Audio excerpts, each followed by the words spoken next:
9,38,000 কোটি টাকা কি? বাংলাদেশের আগামী বাজেট। কিন্তু এটা আসলে কত টাকা? 9,38,000 কোটি বা 9.38 ট্রিলিয়ন লিখতে মোট 13টি সংখ্যা প্রয়োজন হয়। প্রথমে 938 লিখবেন, তারপরে 10টি শূন্য যোগ করবেন। এই টাকা আপনি যদি ব্যাংক থেকে ক্যাশ করেন এবং 1,000 টাকার বান্ডেল নেন, তাহলে আপনি মোট 938 কোটি ব্যাংক নোট পাবেন, আর বান্ডেল পাবেন 9,38,00,000টি।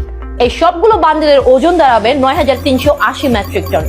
এই নোটগুলোর ওজন 1,500 আফ্রিকান হাতির ওজনের সমান, অথবা প্যারিসের আইফেল টাওয়ারের ওজনের চেয়ে সামান্য এইটুকু কম।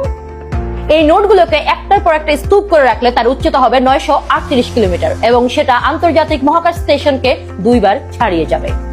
তার মানে এই স্তূপটা যদি আপনি কাট করে রাখেন এবং টেকনাফ থেকে রোডে সাজানো শুরু করেন, সেটা তেঁতুলিয়া পর্যন্ত চলে যেতে পারবেন, এবং তারপরেও আপনার টাকা শেষ হবে না।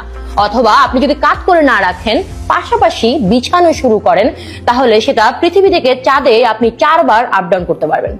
এইবার আমেরিকা, মেক্সিকো আর কানাডাতে যে বিশ্বকাপ হচ্ছে, এইরকম 20টা বিশ্বকাপ আয়োজন করতে পারবে ফিফা এই টাকা দিয়ে। আর যদি সেটা নাও করে, সেটা যদি বাংলাদেশের এই 17,35,20,000 মানুষের মাঝখানে বন্টন করে দেয়, তাহলে আপনার ভাগে পড়বে, দাঁড়ান, 54,057 টাকা 17 পয়সা। রাহি, তোর বেতন কত?